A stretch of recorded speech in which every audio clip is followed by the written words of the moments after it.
ridho kepada takdir itu memberikan kualitas dalam kehidupan kita. Orang kalau sudah ridho kepada takdir, kualitas hidupnya itu bertambah. Kenapa? Dia tidak akan sibuk memikirkan apa yang sudah dilakukan oleh Allah. Dia tinggal menyelesaikan apa yang menjadi kewajiban dia. Dan orang kalau sudah ridho kepada takdirnya Allah, pola pikirnya itu pola pikir yang positif. Kalau pola pikirnya sudah positif, akan memberikan imun yang baik untuk tubuhnya dan positif untuk tubuhnya. Dan cara berpikir dia pun selalu positif. Karena dia ridho kepada takdir. Apa yang bisa dilakukan kalau sudah ridho itu? Tidak ada sesuatu yang bisa membuatnya untuk merasa jengkel dan marah. Kan kalau sudah ridho kepada takdir. Kualitas hidupnya bertambah karena pola pikirnya akan selalu positif. Bukankah kita pahamnya? Kesehatan itu didapatkan dari pola makan dan pola pikir. Pola makan itu bisa memberikan imun kepada tubuh. Pola pikir yang baik pun bisa memberikan imun dalam tubuh. Makanya ketika orang sudah ridho kepada takdir Allah, maka memberikan kualitas dalam kehidupan. Akan memberikan kualitas dalam kehidupan. Dan ketika memberikan kualitas dalam kehidupan, pada saat itulah manusia itu ketika sudah ridho kepada takdir, pola pikirnya itu pola pikir yang enteng gitu. Akhirnya apa? Akhirnya Allah akan memberikan kepadanya kualitas hidup sesuai dengan ridhonya dia kepada takdir. Dia tidak akan mikir sesuatu yang recehan. Dia tidak akan memikirkan sesuatu yang sifatnya murahan. Karena ridho kepada takdir itu meningkatkan kualitas hidup. Coba kalau lihat orang, kalau sudah nggak ridho kepada takdir Allah, masalah kecil bisa rumit. Masalah kecil bisa rumit. Karena dia nggak ridho kepada takdir Allah. Orang kalau sudah ridho, enak dia. Sebagaimana ridhonya seorang ibu kepada anak. Kalau ibu bicara sama anak itu kan bukan cinta, ridho dia. Makanya sampai kita dapati, sebesar apapun kesalahan sang anak, orang tua itu selalu lebih besar maafnya daripada kesalahan sang anak. Itu namanya ridho. Makanya akhirnya, seberat apapun seorang ibu kepada sang anak ketika dia mendidik anak, kalau sudah ridho, semuanya jadi enteng. Makanya kualitas hidup itu akan berbanding lurus dengan ridhonya kita kepada takdir Allah. Takdir Allah itu tidak pernah salah, takdir Allah tidak pernah zalim, takdir Allah itu selalu membawa hikmah kebaikan dalam kehidupan kita. Akhirnya kualitas hidupnya bertambah karena pola pikirnya selalu positif. Selalu positif. Ya. Makanya sampai kemudian Rasulullah SAW itu kagum kan? Ajaban li amril mu'min. Kagum kepada orang mukmin urusannya. Kalau mendapatkan kesempitan dia bersabar. Kalau dia mendapatkan kemudahan dia bersyukur. Itu kan pola pikir yang paling mudah itu. Makanya Masya Allah kita tidak pernah jumpai orang yang paling lapang hatinya itu adalah orang yang mereka ridho kepada takdir. Akhirnya dilapangkan hatinya oleh Allah. Tidak berjodoh dengan fulan dan fulana. Ridho. Dia yakin, oh pasti mungkin saya akan diberikan yang lebih baik. Selalu dalam kondisi yang positif. Ketika tiba-tiba hartanya berkurang gitu, ketika pandemi bisnisnya kemudian lesu gitu, dia berpikir, oh ini mungkin caranya Allah supaya saya itu bersyukur terhadap nikmat sedikit yang dulunya saya tidak pernah mampu bersyukur pada kenikmatan yang sedikit. Ridho, tenang dia hidupnya. Kalaupun dia diberikan penyakit, dia akan berpikir, ya Allah, ya Rabb, mungkin dosa saya banyak. Allah kirimkan penyakit ini supaya menggugurkan dosa-dosa saya sebelum saya bertemu dengannya. Lebih baik dosa ini dihapuskan di dunia daripada dosa ini harus ditebus dengan api neraka. Dia selalu mampu mendatangkan alasan untuk tetap memandang baik kepada apa yang Allah berikan. Makanya orang kalau sudah ridho kepada takdir Allah itu, 1000 narasi tidak akan pernah mampu untuk menyempitkan hatinya. Karena sudah ridho.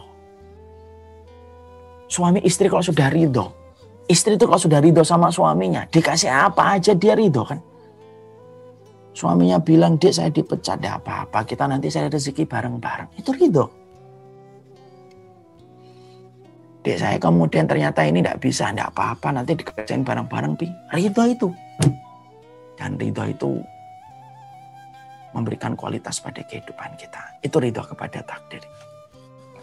Karena ridho kepada takdir itu merupakan bagian dari rasa kita mencintai Allah. Kalau kita mencintai Allah itu kan tidak protes kan. Kalau ada orang yang mengatakan, kalau ada orang yang mencintai kemudian protes, itu berarti dia belum sepenuhnya mencintai.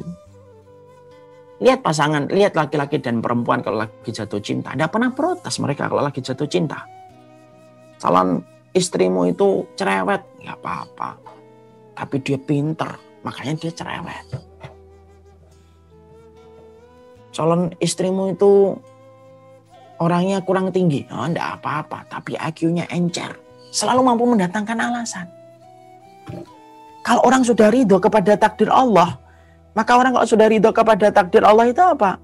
Itu merupakan konsekuensi logis dari kita mencintai Allah. Itu enggak pernah protes. Kita mencintai Allah kok.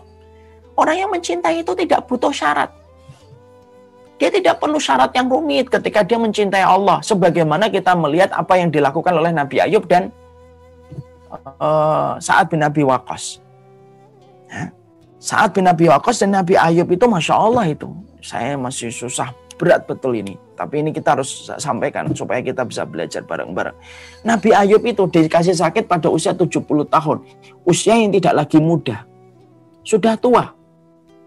Usianya tidak lagi muda. Dia sudah dalam kondisi tua. Tapi kemudian ketika istrinya Nabi Ayub tuh ngelihat Nabi Ayub suaminya itu kok kelihatannya tenang itu. Walaupun sakitnya tambah berat. Maka istrinya berkata, wahai Ayub, berdoalah semoga kamu itu disembuhkan. Kamu itu kan seorang Nabi. Lihat hati yang sudah jatuh cinta sama Allah. Nabi Ayub tuh mengatakan sesuatu yang mungkin kita tidak akan pernah terfikir. Nabi Ayub berkata, saya sudah dikasih oleh Allah 70 tahun sehat. Masa saya tidak bisa sabar 70 tahun sisanya untuk mengganti 70 tahun sehat yang Allah sudah berikan kepadaku di awal kehidupanku? Jawaban ini loh yang menjadikan istri Nabi Ayub tidak paham dan akhirnya sempat meninggalkan Nabi Ayub. Tapi apa yang kita dapatkan dari itu? Itulah jawaban orang kalau sudah ridho tingkat luar biasa kepada Rabb-Nya. Saya ambilkan contoh lagi. Sa'ad bin Abi Waqqas ini lebih berat. Ini sama beratnya. Sa'ad bin Abi Waqqas itu ibu-ibu. Beliau itu pemilik doa yang mustajab. Itu Sa'ad bin Abi Waqqas. Kalau sudah berdoa sama Allah, sebelum tangannya turun itu sudah dikabulkan oleh Allah. Itu Sa'ad bin Abi Waqqas. Tidak pernah sama sekali doanya itu ditolak. Itu Sa'ad bin Abi Waqqas. Seluruh ulama Ahlussunnah sepakat. Di antara para sahabat yang paling mustajab doanya itu Sa'ad bin Abi Waqqas. Kalau sudah mengangkat tangan begini sebelum turun sudah dikabulkan oleh Allah. Ibu-ibu tahu? Ini berat banget, tapi inilah luar biasanya hati kalau sudah jatuh cinta sama Allah. Beliau ketika menjelang tua buta matanya. Beliau buta. Orang kemudian ngomong kepada Sa'ad bin Abi Waqqas termasuk keponakan-keponakannya. Wahai Ammi, wahai pamanku, kamu adalah orang yang paling mustajab doanya. Buat minta sama Allah. Disembuhkan matamu ya Allah. Sembuhkanlah itu, kamu mintalah sama Allah. Sa'ad bin Abi Waqqas kemudian berkata, aku sungkan meminta kepada Allah untuk disembuhkan mataku. Karena takdir Allah itu yang pertama itu selalu lebih baik daripada aku minta sesuatu yang merubah takdir pertama yang sudah ditetapkan oleh Allah. Dan itulah diantara bukti. Orang kalau satu cinta itu tidak pernah protes.